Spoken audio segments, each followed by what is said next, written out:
Welcome back to my channel.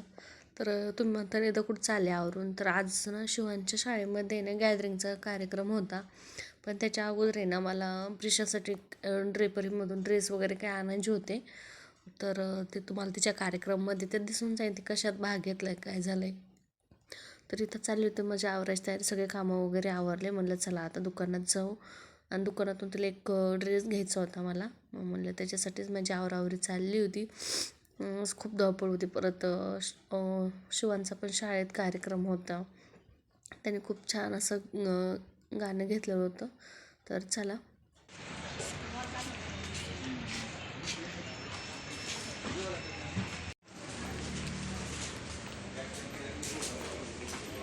काय घेतलं एवढं वेळ? काय घेतलं तुम्ही?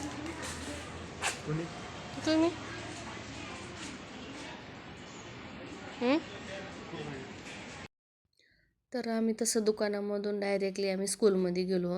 कारण की खूप लेट व्हायला लागलं होतं. मग म्हणलं चला कार्यक्रमाची वेळ झाली ती मग गेलो. तर बघा इथं कसं छान असं बाळ माझं डान्स करत होतं. आणि त्याची नाही पहिलीच वेळ होती स्टेजवर जायची. आणि स्टेजवर जाण्यासाठी भरपूर डेअरिंग लागते या वयात तरी.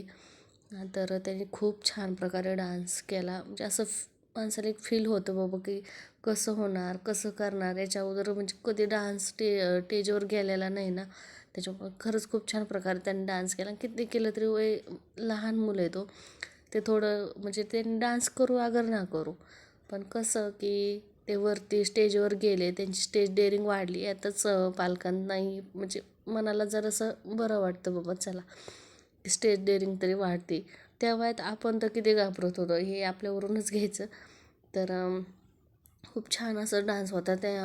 त्यांनी त्यांचं गाण्याचं नाव असं होतं की असावा सुंदर चॉकलेटचा बंगला, असं काय त्यांचं गाण्यांचं नाव होतं. तर खूप छान प्रकारे त्यांनी गाणं केलं, डान्स केला.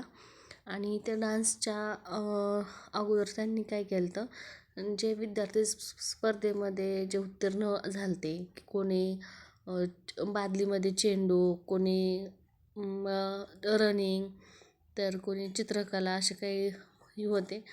तर त्यात माझ्या बाळाचा रनिंग आणि चित्रकला स्पर्धेमध्ये पण उत्तीर्ण झालेला होता. त्याच्यामुळे त्याला एक सर्टिफिकेट पण भेटलेलं होतं. ते पण मी तुम्हाला दाखवते.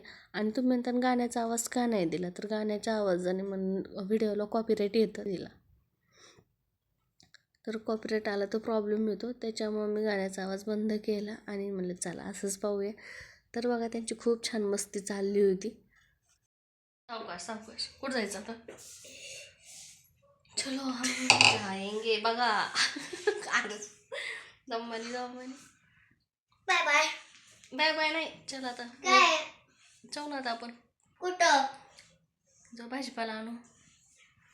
बरं ठीक आहे, चला आता. नंतर आम्ही भाजीपाला घेण्यासाठी आलो. घरी आल्याच्या नंतर मुलांना छान अशी पाणीपुरी खाल्ली आणि त्यांच्यासोबत मी पण खाल्ली. खूप मस्त एन्जॉय केला पाणीपुरी खाऊन आम्ही. नंतर संध्याकाळी झाली स्वयंपाकाची तयारी आणि मिस्टरांची तब्येत ऑलरेडी खूप खराब झालेली होती. त्यांना पित्ताचा त्रास झाला होता. त्याच्यामुळे म्हणलं चला आता त्यांना अंड्याची पोळी बनवली होती अगोदरच. आणि नंतर आता मला प्रिशाला पण मिठाची अंड्याची पोळी बनवून घ्यावा, कारण की त्यांच्यासोबत तीही खाते. आपलं काय आपलं नसतंच वास घेणे शांत बसणे, आपल्या याच्यात काय उपयोग नाही. पण चला तर करून तर द्यावा लागणार खाणार म्हणल्यावर. तर त्यांच्यासाठी दोघांसाठी मी अंड्याची पोळी बनवली. मला कसं वाटलं की चला आता बापरे पित्तामुळे त्यांच्या पोटामध्ये काही खाल्लेलं नव्हतं त्याने. त्याच्यामुळे मला चला अंड्याची पोळी तरी खाते, कारण त्यांना आवडतं म्हणून केली ती अगोदर. चला म्हणलं तर कोणाकोणाला अंड्याची पोळी आवडती ते सांगा. शक्यतो जास्तला आवडतीच नाही असं नाही, पण आता कसं आहे लग्नाच्या अगोदर जरी आपण हे केलं नसेल म्हणजे न खाणाऱ्यांसाठी बरं का, तर आता लग्न झालं ते करावंच लागतं आहे. त्याच्यामुळे म्हणलं तर बघा इथं छान असे अंड्याची पोळी मी प्रिशासाठी बनवून घेतली होती. पण चला आता. तर तेवढ्या तिथं मम्मीचा कॉल चालू होता. मग म्हणलं चला प्रिशाला पण खायला द्यावं. पण बघा ना ताई तुम्ही तर ताट दिसत असताना तर मिस्टरांची पोळी आणि चपाती ठेवली होती मी. त्यांनी एकच घास खाल्ला, नंतर त्यांनी काहीच खाल्लं नाही. नंतर मी ती पोळी ती तशी ठेवून दिली, कारण की ते म्हणले माझी तब्येत नाही जमत मला खाण्यासाठी. तर बघा आपलं जर आजारी पडलो तर आपल्याला कोणी करून पण देत नाही, पण चला मग काही त्यांनी ते ताट तसंच ठेवलं. मला खूप कसं तरी वाटत होतं, पण आता काय करणार. तर चला बाय बाय, भेटू पुढल्या एका नवीन व्हिडिओमध्ये.